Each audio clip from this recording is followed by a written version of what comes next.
Late 2000 में China ने globally solar energy industry में मैसिव लीड ली थी। चाइना एक मैसिव मैन्युफैक्चरिंग सेक्टर था जो लो कॉस्ट, गवर्नमेंट की सपोर्टिव पॉलिसीज और लार्ज स्केल प्रोजेक्ट्स के कारण दुनिया का लार्जेस्ट सोलर एनर्जी प्रोड्यूसर बनकर सामने आया। मीनवाइल इंडिया ने इस सेक्टर में काम थोड़ा लेट शुरू किया, पर आज बड़े प्रोजेक्ट्स की रेस में भारत चाइना के आगे निकल चुका है। US based think tank institute for energy economic and financial analysis यानी IEEFA के मुताबिक ग्लोबली 10 लार्जेस्ट सोलर पार्क्स में आधे इंडिया में बन रहे हैं। कुछ ऐसे पार्क्स भी हैं जो बन चुके हैं, यहाँ तक कि दुनिया का लार्जेस्ट सोलर पावर पार्क अब इंडिया में ही लोकेटेड है। दोस्तों, आज हम इस वीडियो में भदला सोलर पावर प्लांट को डिस्कस करने वाले हैं। ये पावर प्लांट कई मायनों में फ्यूचर का रिफ्लेक्शन है। भदला सोलर पार्क दुनिया का लार्जेस्ट सोलर पार्क है जो 2245 मेगावाट के सोलर प्रोजेक्ट्स के कमीशन होने से बना है। 14,000 एकड़ लैंड पर फैला हुआ ये पार्क 4 फेजेस में बनाया गया है। Rajasthan solar park development company limited यानी कि RSPDCL ने 745 मेगावाट के प्रोजेक्ट्स 2 फेजेस में बनाए। राजस्थान की सौर ऊर्जा कंपनी ने 3rd फेज में 1000 मेगावाट के सोलर प्रोजेक्ट्स कंस्ट्रक्ट किए। 4th फेज में Adani renewable energy park Rajasthan ने 500 मेगावाट के सोलर प्रोजेक्ट्स डेवलप किए हैं। लेकिन इस प्रोजेक्ट की क्या इंपॉर्टेंस है, इंडिया का सोलर एनर्जी सेक्टर में क्या स्टैंड है और भदला रीजन ही क्यों इस सोलर पार्क के लिए सही था, इन सवालों के जवाब हम एक एक करके जानते हैं। भदला राजस्थान में 45 स्क्वायर किलोमीटर में फैला हुआ एक ड्राई और बैरन रीजन है। ये राजस्थान की जोधपुर डिस्ट्रिक्ट में आता है, जहां नॉर्मल टेम्परेचर 46 से 48 डिग्री सेल्सियस के बीच रहता है।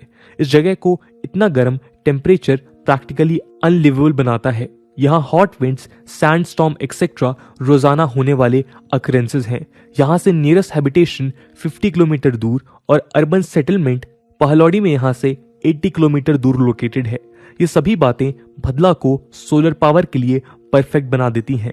ये पार्क उस ग्रैंड प्लान का हिस्सा है जो इंडिया में 2022 तक 1 lakh megawatt solar energy generate करने वाला है।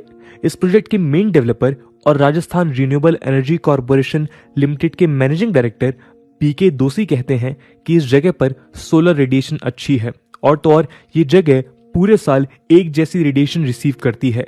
यहाँ गवर्नमेंट ओन्ड बैरन लैंड है जो सोलर एनर्जी डेवलपमेंट के लिए आइडियल है। इस पार्क में 10 मिलियन सोलर पैनल्स हैं, जिससे इस पार्क की operational capacity 2245 megawatt energy generation की हो जाती है। इन सभी पैनल्स को साफ करने का काम रोबोट्स करते हैं और उनको मॉनिटर ह्यूमंस द्वारा किया जाता है। दोस्तों, करंटली कोल पावर इंडिया की इलेक्ट्रिसिटी जनरेशन का 70% मार्क करता है, लेकिन ये शेयर एनवायरमेंटल गोल्स और ग्लोबल वार्मिंग जैसी प्रॉब्लम्स के लिए कंसर्न की बात है। लेकिन PM नरेंद्र मोदी ने प्लेज किया है कि 2030 तक इंडिया रिन्यूएबल एनर्जी सोर्सेस से ज्यादा एनर्जी प्रोड्यूस करेगा। पिछले 1 दशक में इंडिया ने 5 टाइम्स ज्यादा रिन्यूएबल एनर्जी प्रोड्यूस करना शुरू भी किया है। चलिए अब देखते हैं कि सोलर एनर्जी को लेकर इंडिया के क्या प्लान्स हैं। करीब 34 सोलर पार्क्स जिनकी कैपेसिटी 20,000 मेगावाट होगी, वो 21 स्टेट्स में ऑलरेडी अप्रूव्ड हैं। ये इंडिया द्वारा रिन्यूएबल एनर्जी सेक्टर में एक बोल्ड स्टेप है जो इकोनॉमिक ग्रोथ को अनसस्टेनेबल एनर्जी से सस्टेनेबल और एनवायरमेंट फ्रेंडली एनर्जी की ओर पुश दे रहा है। 2032 तक ओवरऑल इलेक्ट्रिसिटी का 40% रिन्यूएबल एनर्जी के द्वारा प्रोड्यूस किया जाना है, जिसका major portion solar energy cover करेगा।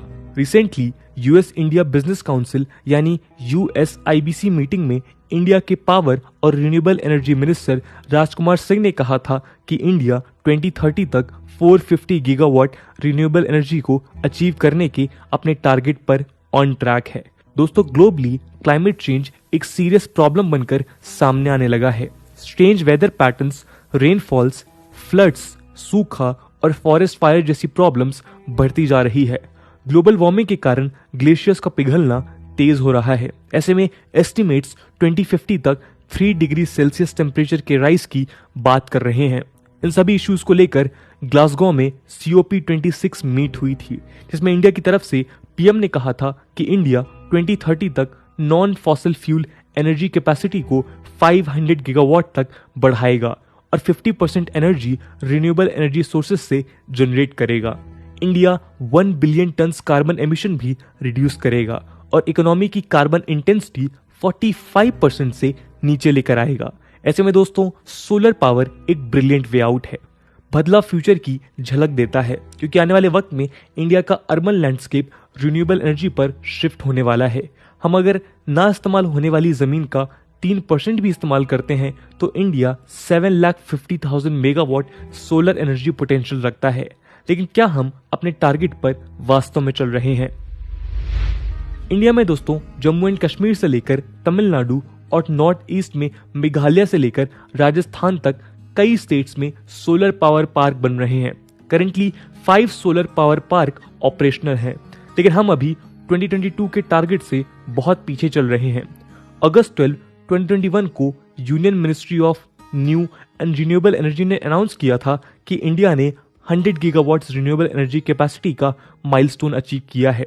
मिनिस्ट्री ने कहा था कि इसमें हाइड्रो इलेक्ट्रिसिटी कैपेसिटीज इंक्लूड नहीं की गई हैं। ये अचीवमेंट इंडीड इंडिया के ग्रीन एनर्जी पोर्टफोलियो के लिए लैंडमार्क था, पर 2015 से 16 में सेंटर के उस अनाउंसमेंट के आसपास भी नहीं है जिसमें केंद्र सरकार ने 175 गीगावाट रिन्यूएबल एनर्जी 2022 तक इंस्टॉल करने का अनाउंसमेंट किया था। उस प्रॉमिस में भी large hydro power plants include नहीं किए गए थे। इसका मतलब है कि 2022 से 23 फिस्कल ईयर को यदि डेडलाइन माने तो गवर्नमेंट के पास तब तक 75 गीगावाट कैपेसिटी इंस्टॉल करने का वक्त है। लेकिन पास्ट परफॉर्मेंस को देखा जाए तो इस सेक्टर में अनप्रेसिडेंटेड प्रोग्रेस की जरूरत है। 2021 के पहले 6 महीनों में एक एनालिसिस के मुताबिक मंथली इंस्टॉल्ड कैपेसिटी 1 गीगावाट रही है, जिसमें पैंडेमिक के कारण रुकावटें आई थीं।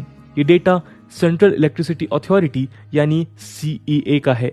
CEA के मुताबिक जुलाई 31, 2021 तक इंडिया में केवल 43.94 gigawatt ground mounted panels install हुए हैं, जो 60 गीगावाट होने थे। वहीं rooftop solar utility panel 40 gigawatt के इंस्टॉल किए जाने थे, पर दिसंबर 2020 तक केवल 7 गीगावाट ही रिपोर्ट किए गए हैं।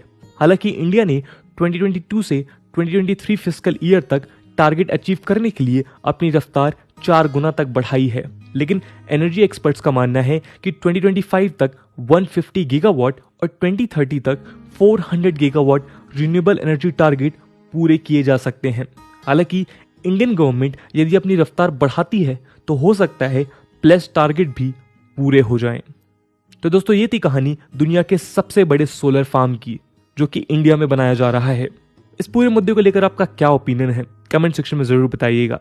आज की वीडियो के लिए इतना ही। आई होप आपको वीडियो पसंद आई होगी, और अगर पसंद आई है तो अपने दोस्तों के साथ शेयर करना मत भूलिएगा। हम मिलते हैं अगले वीडियो में, तब तक के लिए जय हिंद, जय भारत।